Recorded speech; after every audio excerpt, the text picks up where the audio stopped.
Hello everyone, my name is Jen and welcome to the Book Refuge and welcome to this reading vlog. I forgot to film an intro clip, so you're going to see me in a minute where I just dived right into doing this, and then when I got to the end of this, I forgot to film the clip where I said hello. So this is me, makeup smearing off my face, telling you that you're about to watch a vlog of me that took place over about 5 days where I was reading recent and anticipated releases. Yeah, that's basically what it is. There's some arcs, there's some new releases, and we end it all with an unboxing at the end, so make sure you stick around. So yeah, enjoy. Hey guys, so I'm here to do my first clip for this vlog. Hopefully I did an intro clip the same time I wrap it up, but I realized that I wanted to get this vlog started, so we're just gonna go because I'm about to start my reading for the day. Well, not like for the day, like, I don't know, it's 11 a.m. It's gonna be cold and dreary and windy, and I wanted to do kind of like an extended weekend reading vlog, which again, I probably already explained, but I wanted to catch you up on where I am with everything.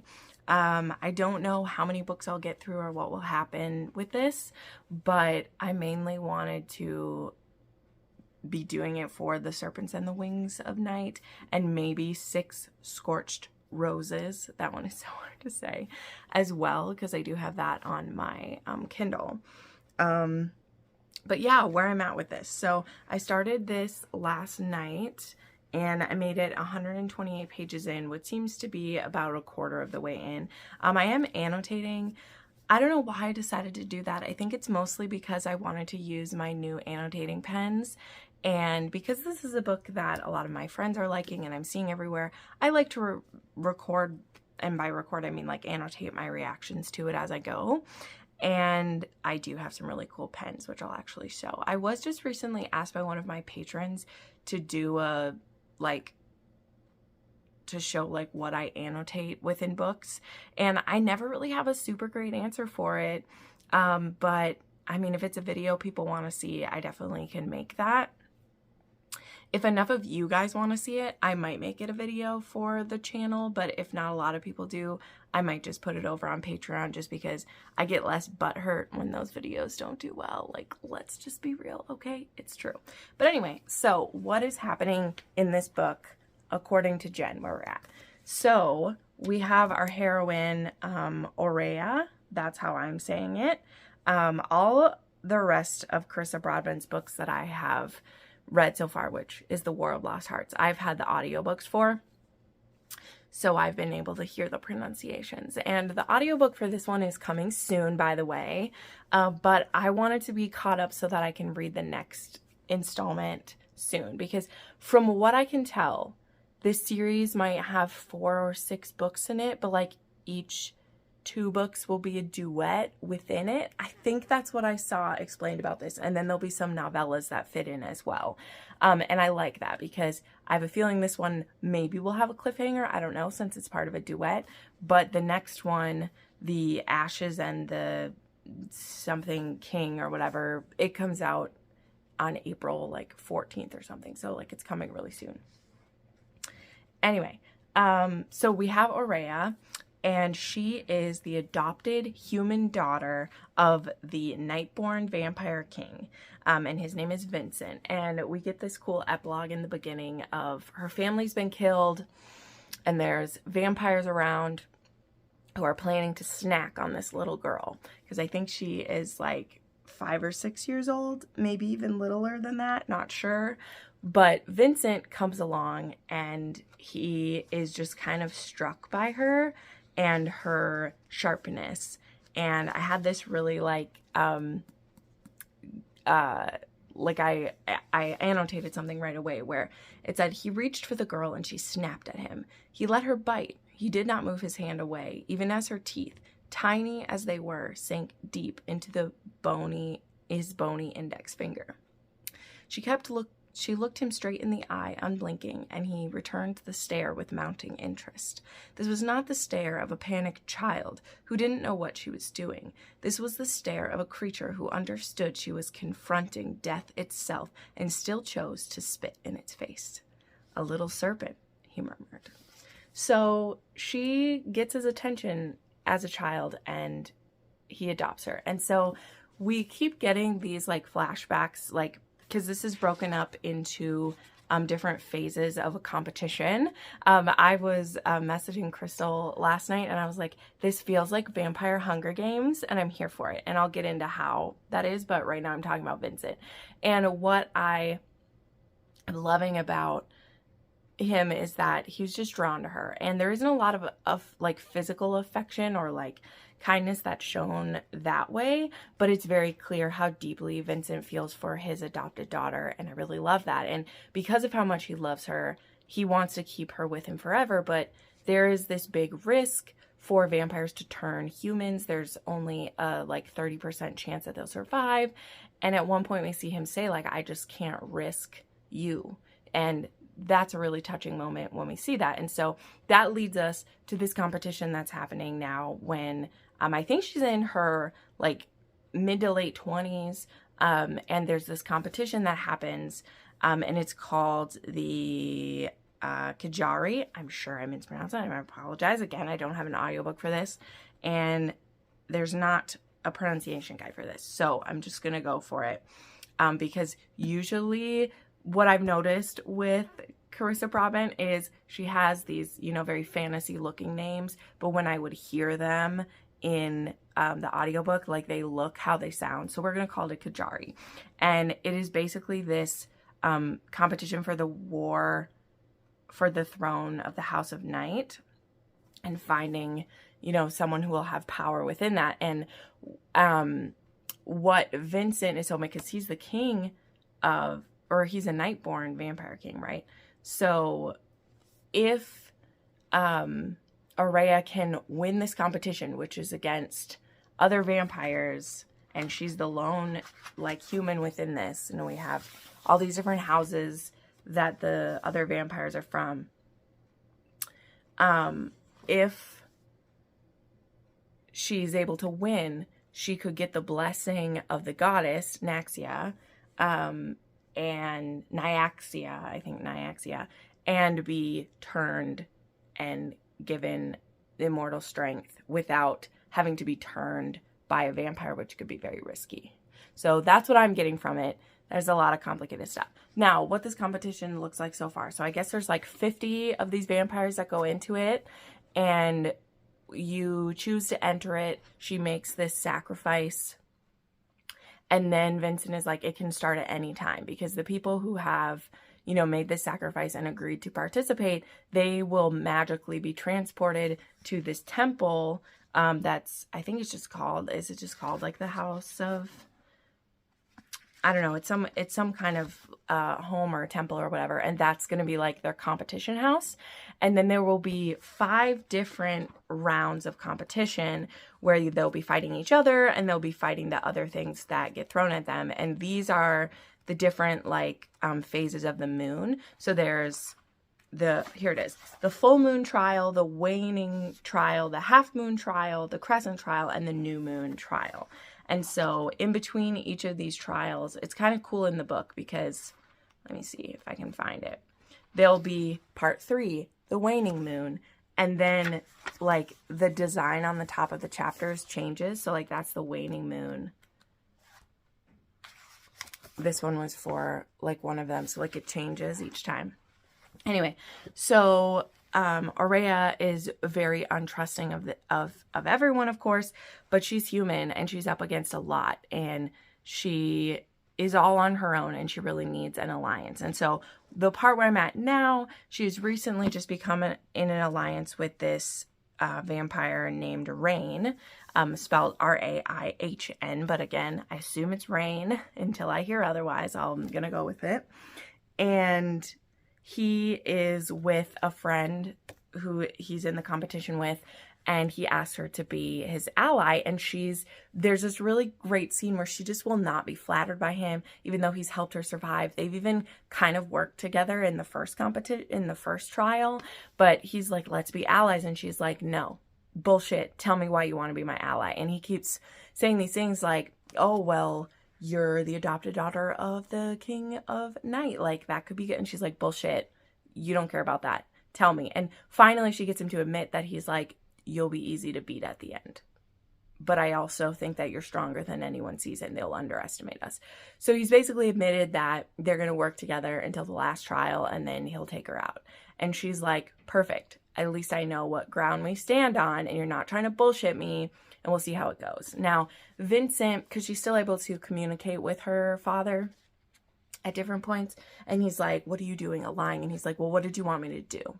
Like, I need an ally. I'm weak and I need to have someone, and it'd be stupid for me to keep trying to do this by myself, and I will get myself killed before we even get there. So anyway, that was a lot of intro, and I guess this is going to be like a semi-spoilery vlog, so I'll make sure to put that there.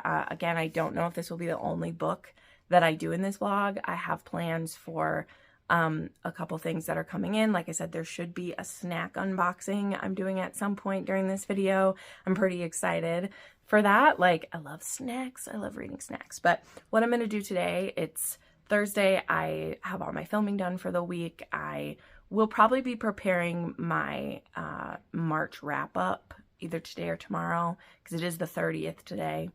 But my plan today is to make a lot of progress in this if I can focus. Something I've really struggled with lately with physical books is to shut out everything, which I know that can happen to anyone, but I just get really distracted by my phone and by whatever. So we'll see how it goes, but my goal is to make as much progress as I can. Maybe get through at least 200 pages today. And if, you know, things are going really good, then we'll just keep going. So this is where we're at with this. This was a really long clip about it, but I just really like Carissa's writing. I really fall into it really easily, and I'm very quickly like connected with her characters. Also, so far this is a single POV besides the flashbacks. So it is just Oriana. I already forgot it. Aurea's POV, and then the flashbacks are a third person POV about her and Vincent so far. So, okay, that's enough. I'll check in later. Well, hi. So, I got some good reading done, but I haven't really moved from this position, so that's part of the reason. I have my fireplace crackling on the TV for some ambient noise. And I have made it about another 75 pages. I'm almost halfway in now. We're into part 4, which is the half moon trials is what we're up to. The trials of the waning moon, waxing? I'm not sure. I think it was a waning moon. Were really intense. Like, Carissa Broadman definitely doesn't hold back on any of that. And we're finally, I think, starting to feel a little bit of trust for Rain and Mercy. I think that's her name, the other friend.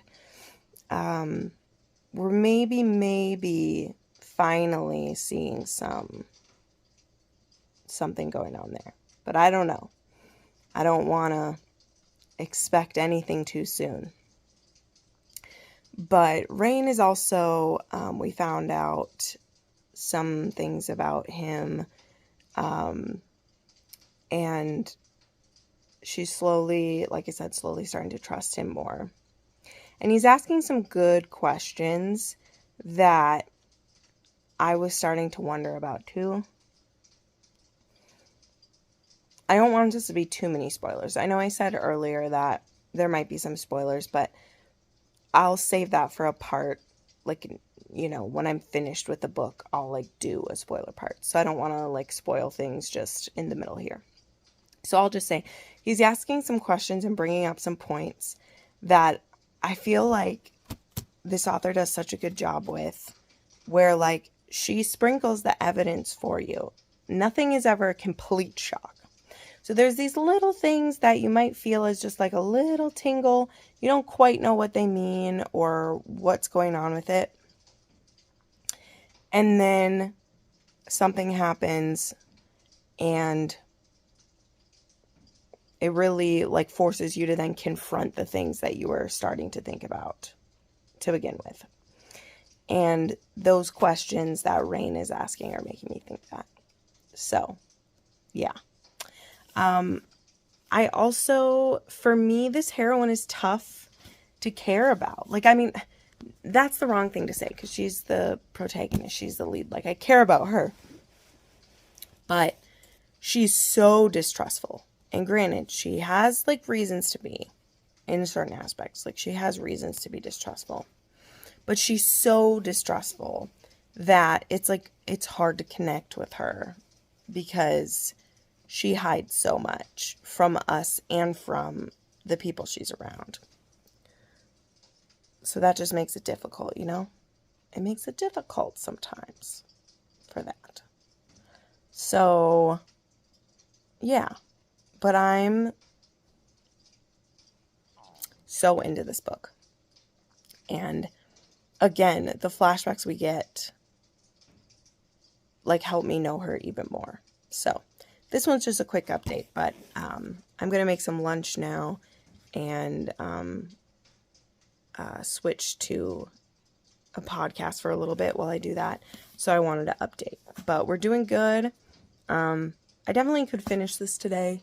We'll see if I do. I also don't want to rush through it, you know, because it's so good. But we'll see how it goes from here. Hey guys, so I am in the last 110 pages of Serpent and the Wings of Night. I've just reached part 6, and some serious stuff has went down. Like, yeah, serious stuff has went down. Also, a character that I really love, it's kind of clear that he's probably a villain, which, you know what, okay, I'm here for it, it can happen. But yeah, so I'm just gonna film myself reading for a little bit and we'll see what is happening here. So here we go. This is my little pouch for this.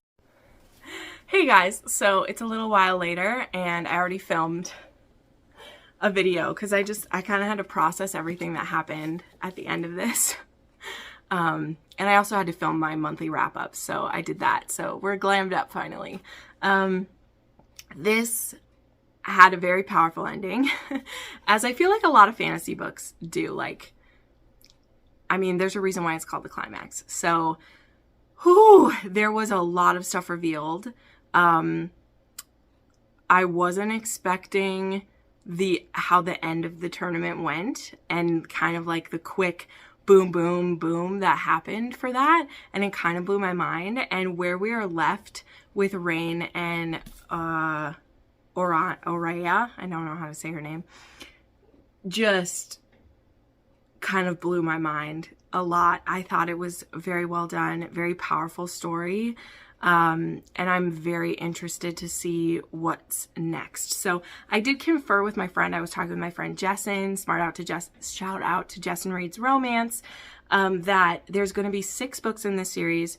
There's 3 houses in this, and each house is getting a duet. So this one is the Nightborn duet, and it's all part of the Crowns of Nyaxia, right? So there's going to be 2 books about this couple, and then there'll be 2 books for each of the others. And I think that's good, because while things for Rain and Oraya are a little bit up in the air, I mean, obviously, after all the revelations we had, this isn't a couple that I would like it to be drug out forever. Like, there's some things that need to get talked about, but also I think they're more on the same side than not. I just think that Oraya needs some time to grieve and process everything that happened, and then realize that that's where they sit, if that makes sense. So yeah, I ended up giving it 5 stars, although after talking with Jessin, I maybe have changed my mind a little bit, but I'm going to stick with it, because though I think that some of the character development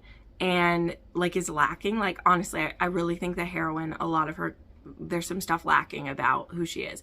I'm hoping more of that comes. Also, the world building is nowhere near as skillful as it is in the War of Lost Hearts. Like, it's not.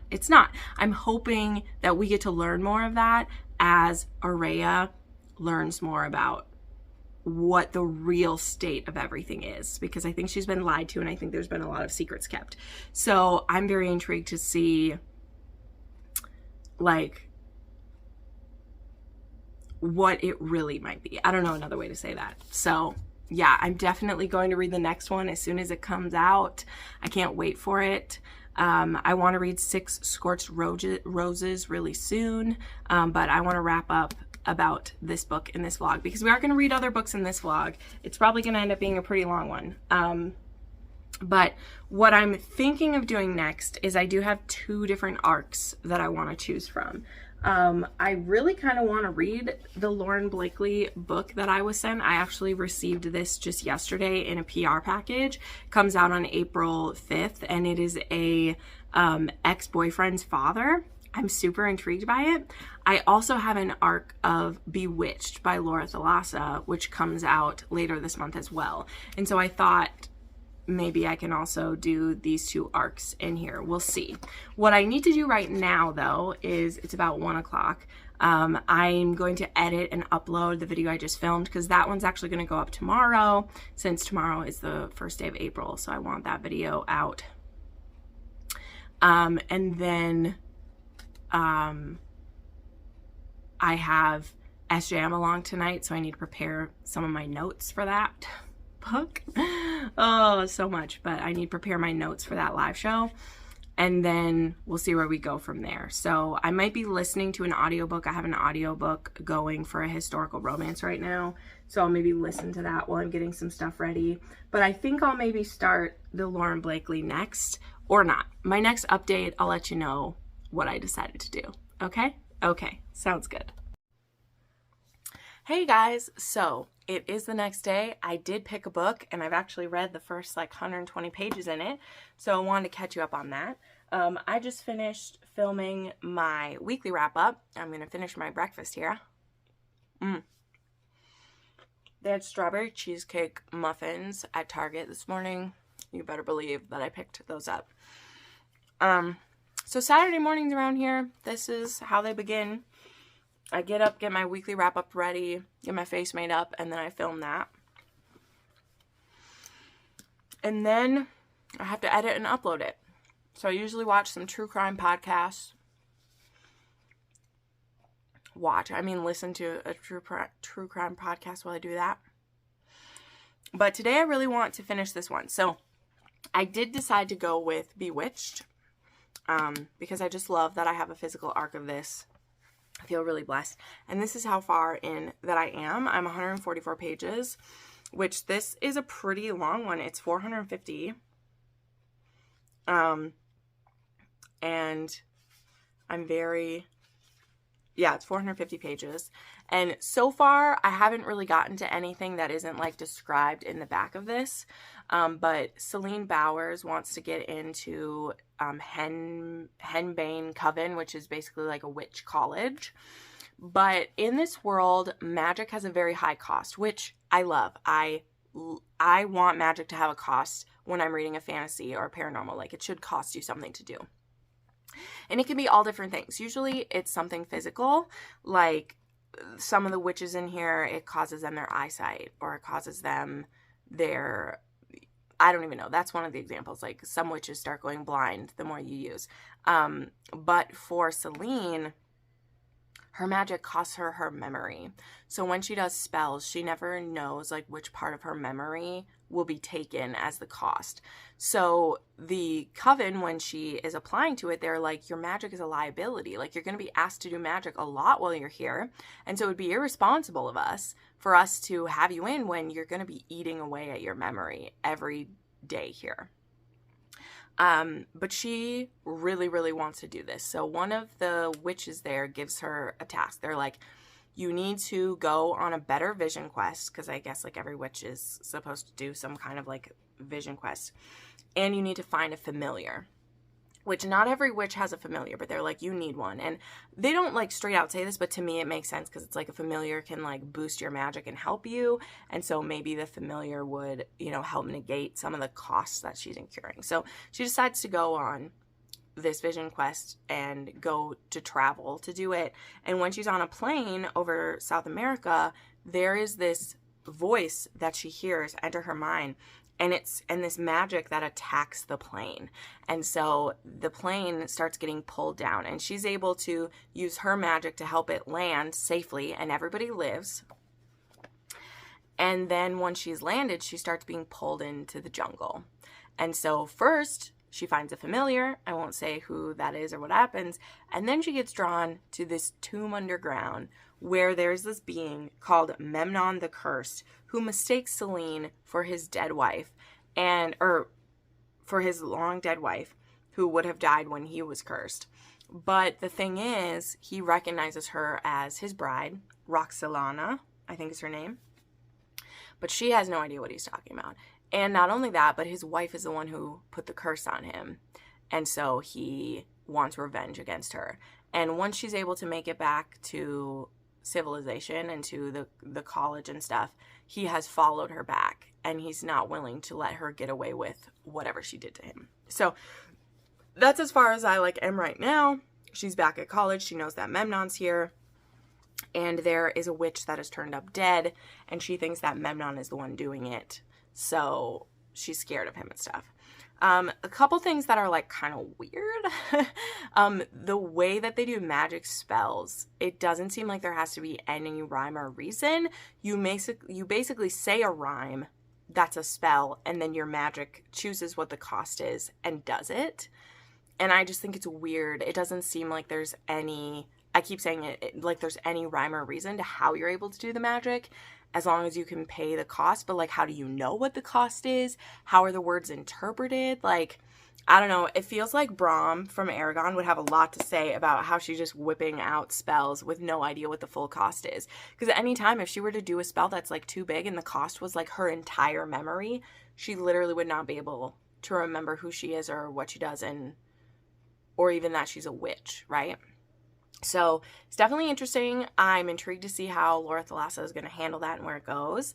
It's very readable. That's the thing about her books. I've read 2.5 series by her, and she's very readable. The books go down smoothly. So I will update you on the progress with this. Again, I still don't know how long this vlog is going to be because I still haven't got my package that I'm supposed to open in this vlog. So whenever that shows up, we'll have that in here, but that'll be good. I'm just going to keep reading until we get it, which will be great. So yeah, but anyway, that's what I'm going to do. I'm going to get my stuff edited and then hopefully get back into Bewitched today.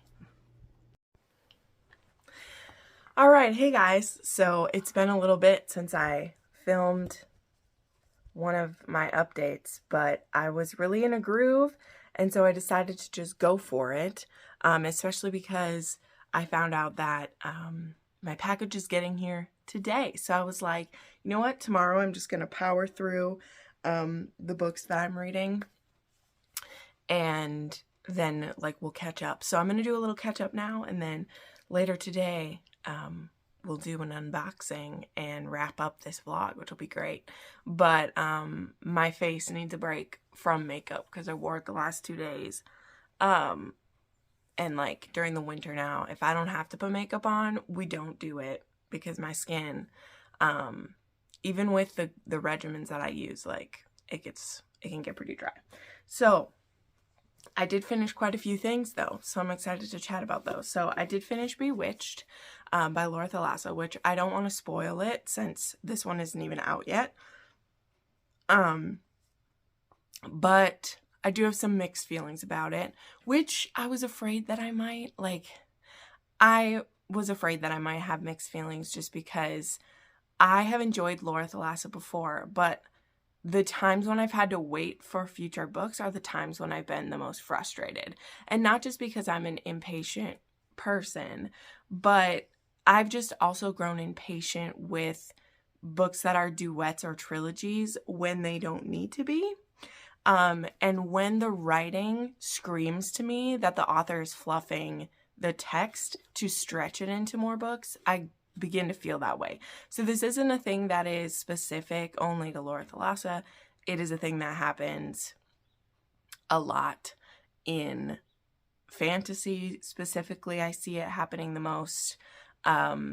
And maybe authors write that way because they've seen other people write that way, but I don't know. But I know that we're probably getting one book a year for these for the next like 3 years, because I think this is supposed to be a trilogy. That's just what I've heard. And I could really feel around the like 200 to 400 space in here, because it's 250 pages, of us doing the same things over and over and over again, like having the same arguments with the characters, being stuck in the same rut. And now some of that could be that the heroine's like curse or issue, the way her magic is used, is that the cost to her magic is her memory.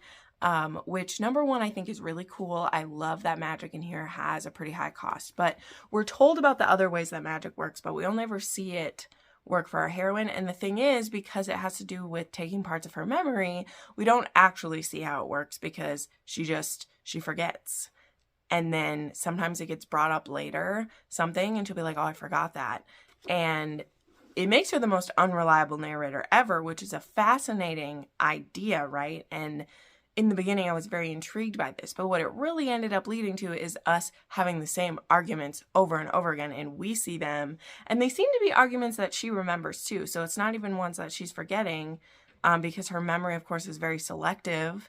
The magic is very selective about which parts that she forgets, so it just ends up being kind of this mess to me. Like, it was just, I don't know. And then Memnon, he's very similar to like the King of the Dying. I think that's what that guy's name was. If you've read The Queen of All That Dies, he reminded me of him quite a bit, which I loved that hero. I really did, even though he was evil. Like, he was evil. Memnon, I'm like told he's evil, and I think maybe he's evil, but I didn't actually see him being evil, and we don't fully learn the reason why he's Memnon the Cursed. Everything I saw of him, yes, he would be kind of forceful sometimes, but all we know is that he wants revenge against her, and she's the one who did this to him, and we don't get a single clue about why she did it in this whole book, okay? It literally, like, one of the last lines of the book, I mean, it doesn't tell us what it is, but it teases us. And I literally wrote in the book, I won't tell you what it says, but like, I was annotating this, and I said, fuck, could we not get any answers? Not even one. That's how I felt after 450 pages. The information that we did uncover were things that I had already puzzled out from the first meeting we had with Memnon. I knew what was going on. And if you've read paranormal and fantasy and soulmate stories too, you probably know what's going on as well. I didn't know how, and I didn't know why, but the one thing that I knew is the thing they reveal to us by the end. And I was so frustrated by that. So though, like, I say this, like, her books are very readable, and I didn't have a horrible time, but I started to get pretty frustrated around a certain point, and you can tell, like, my annotations start to get unhinged, that, like, this book was too long to be number one in a trilogy, and we got so little information. And again, I love that the magic has a cost. I'm a big part of that, but I didn't learn enough about the witch community in this. Like, she's working so hard to get into this. It's called like a coven. It's college in here, basically, witch college. And once she got in it, we didn't spend enough time with it or see if there's anyone who could like help her with what's going on. And then there's the murders that are happening, which are she's supposed to be getting blamed for them. And guess what? She doesn't have her memory. So we don't even know whether she did them or not. And I don't know. So there was so many questions, and we're literally left on a cliffhanger for all of it.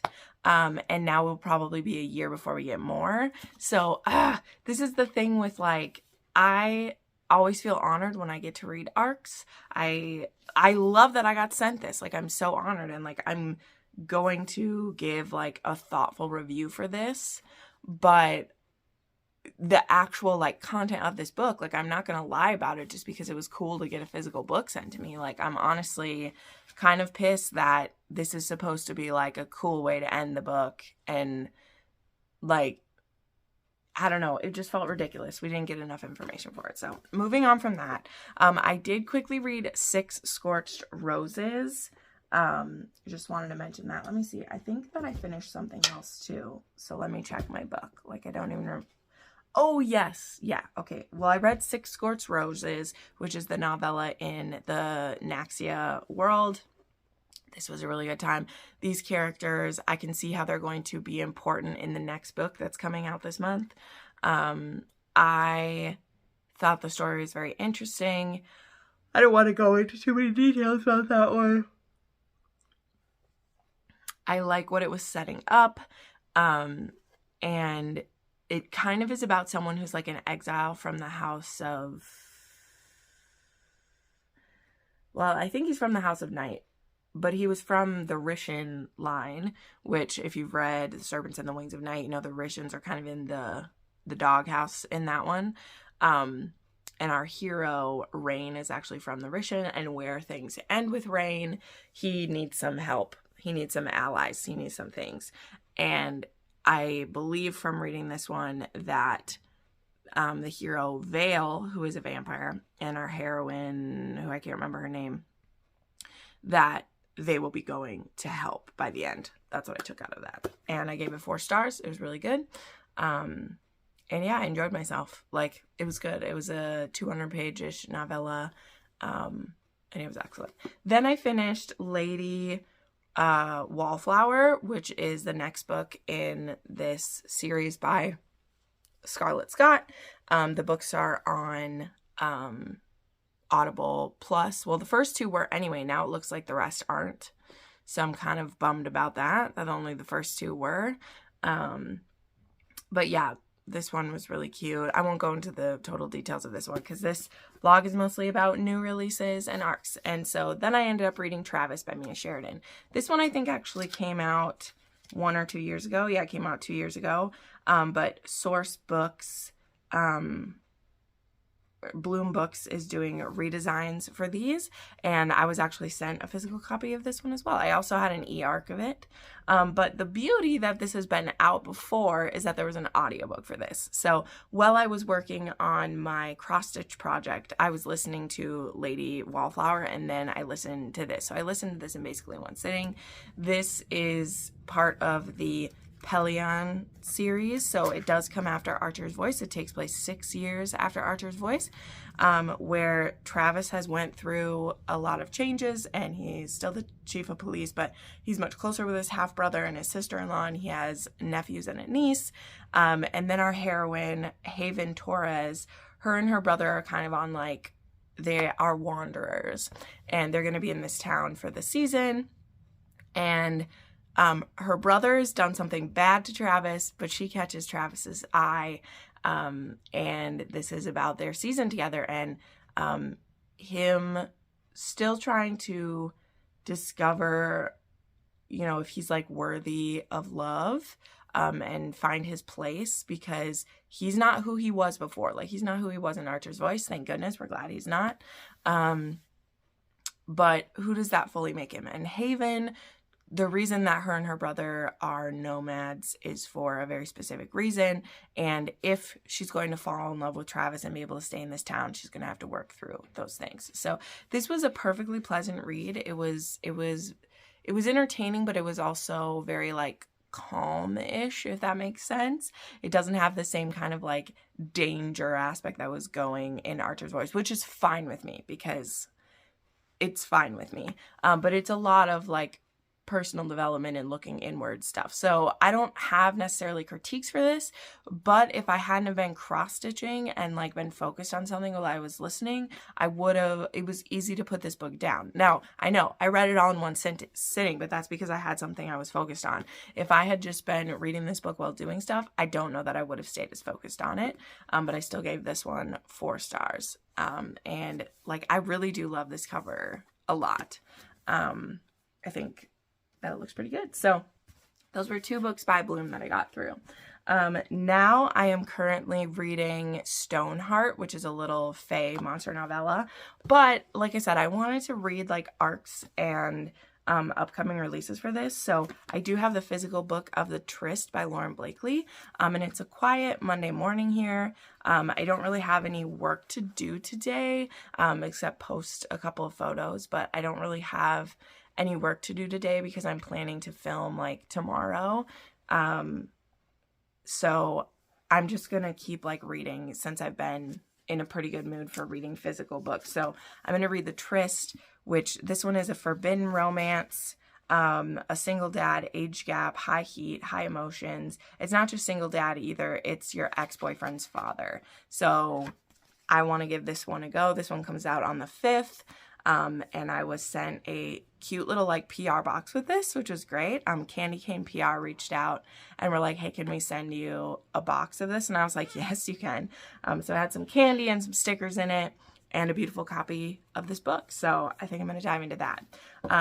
But yeah, the next clip, we'll see how far I've gotten into this book, but we'll do a wrap up of this video in the next clip. But that's kind of what I read through the rest of the weekend, and it's Monday morning. And I'm just going to keep reading through today, and we'll wrap this up later on.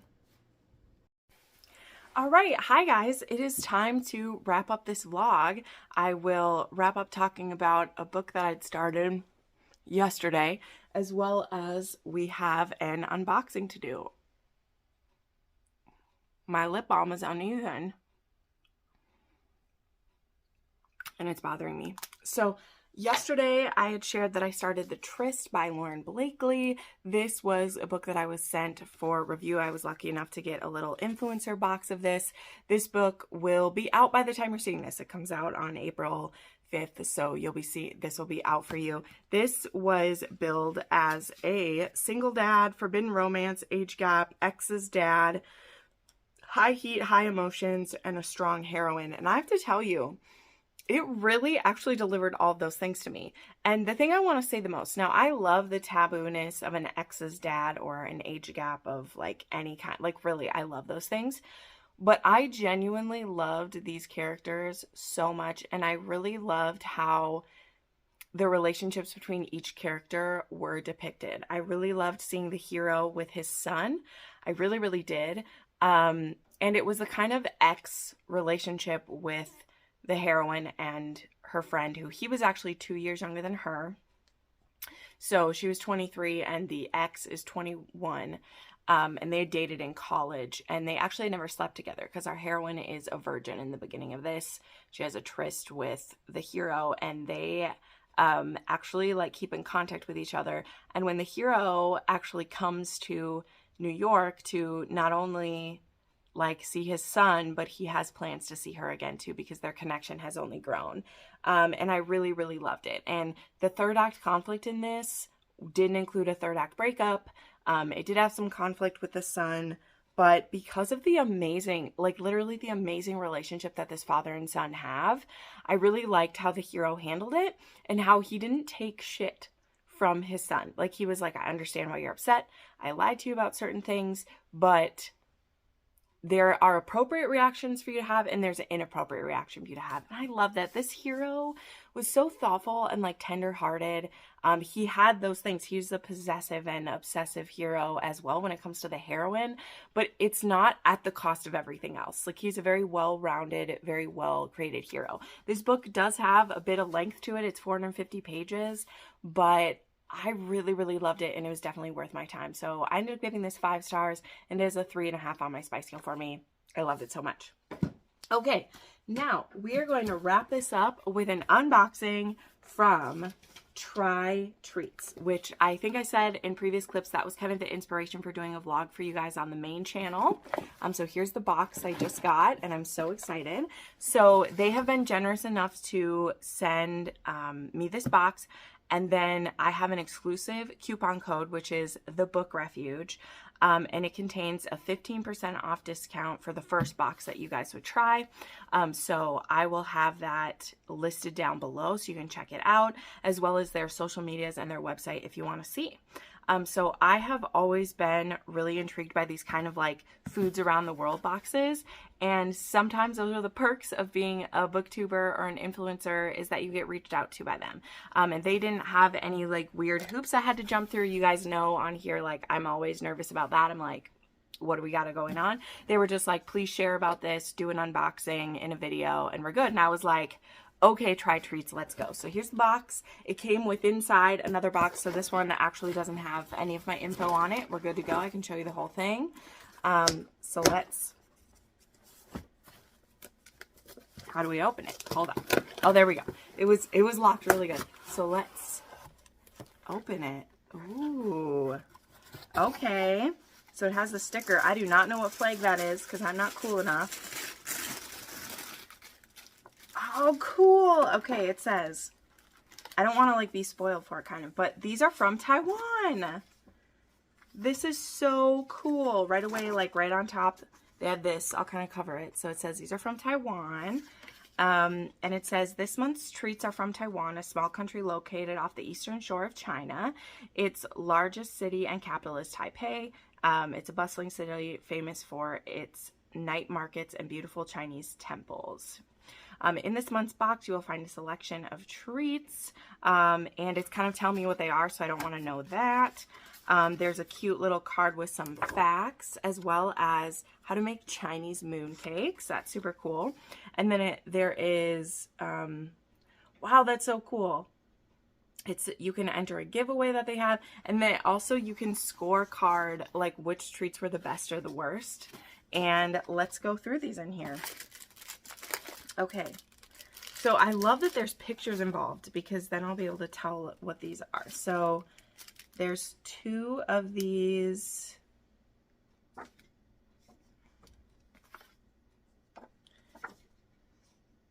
Not quite sure what these ones are. Let's go with stuff that we can recognize.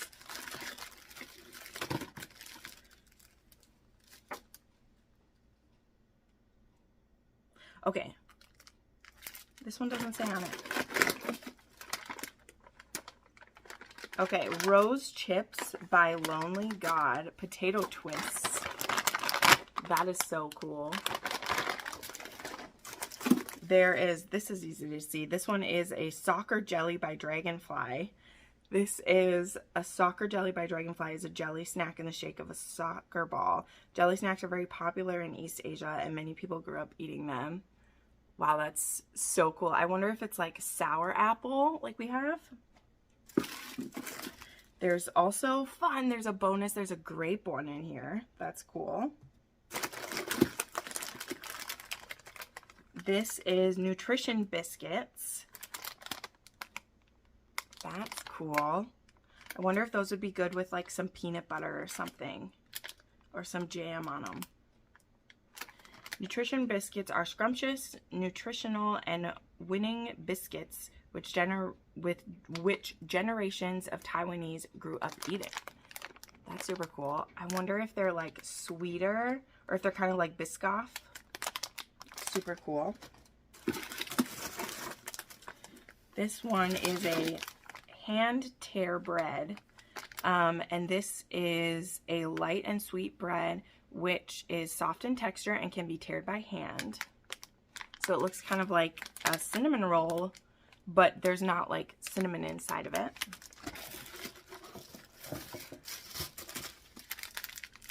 Crispy crepes. Crispy crepes with ginger filling, it says. These are a crispy texture along with a kick of ginger, a truly unique snack. We bet you've never had anything like it. I would probably agree.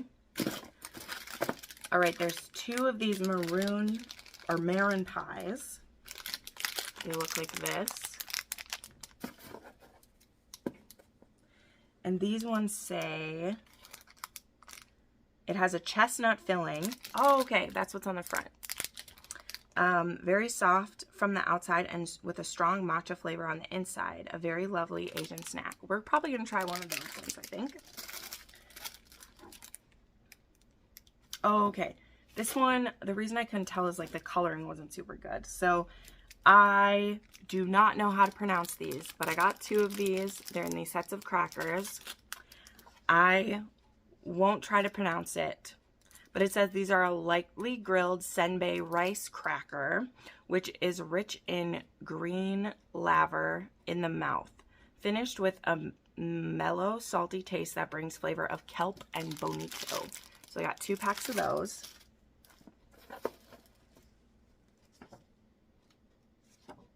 Okay, this one must be... Okay, this one must be Sakima or Sachima. I'm so sorry that I can't pronounce that. But this one says it's a flour cake snack popular in East Asia. A chewy texture is chewy and sweet in taste. Sachima is a great example of a delicious Asian snack. So it kind of feels like it's a Rice Krispie, but they're like bigger chunks. And then the last two things in here are called Haw Flakes. And there's 2 little packs of them. And these ones say they're a traditional sweet made with fruit of the hawthorn, satisfyingly thin and chewy with a light, sweet taste. Hawthorn has antioxidants with numerous positive health effects, including for the heart. So that's everything that's in the box. What should we try? I'll just try 1 or 2 things. Okay, let's try one of these Marin pie. It said these had a chestnut filling. Ooh. Looks like a little biscuit.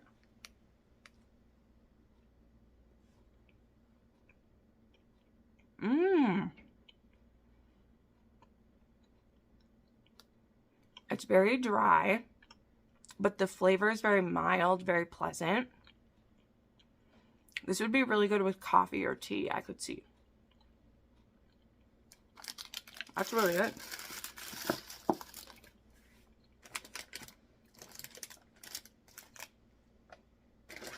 Let's see what else. Okay, we gotta try these rose salt flavored chips because they just look so cool.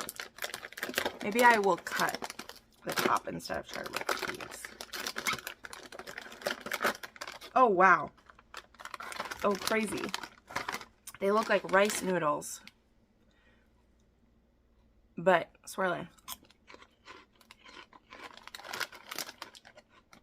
Oh, wow. These taste amazing.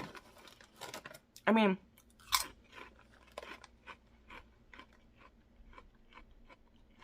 texture is kind of like a pork rind, but it tastes like a potato chip.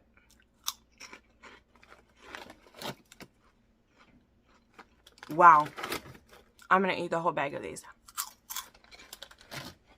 Let's try one other thing. Man, I really want to try this apple, but I don't think I can eat the whole thing. Let's try one of these that I can't pronounce. I'm so sorry. Like I said, I don't want to make a crazy thing, but it says it has a salty taste with flavors of kelp and bonito.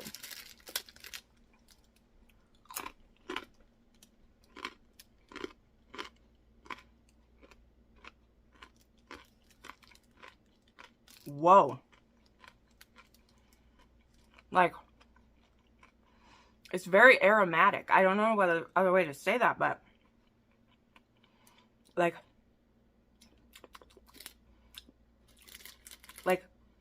when you bite it, the flavor just bursts in your mouth.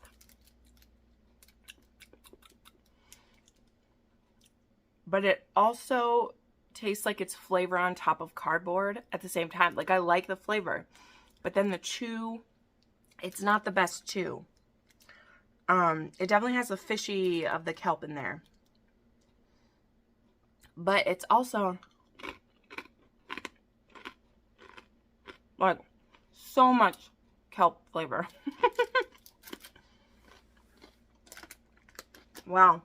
This is so cool. I can't wait to try all of these. Thank you so much to Try Treats for sending me this. If you'd like to get your own box, go ahead and check out the discount code I have down below. And you could be having one of these taste tests like me. Like, honestly, this was so cool. It's so unique. Things that I, like, would never have picked up. Out of the 3 I tasted, this is definitely number 1. This is number 2. And this is number 3. Very unique, but just, like, not my style. But these are the perfect snack while I'm snuggling up with a book. They're also not very, like, coated in anything. Like, the flavor's, like, within the chip. So they'd be very good for a reading snack because it's not going to get all over whatever I'm doing. You know, if I eat a Cheeto, good luck trying to read while you do that. So, all right. Enough talking through chewing. Thank you so much for watching this, everyone. Make sure you subscribe to the channel, and we'll see you in the next video. Bye.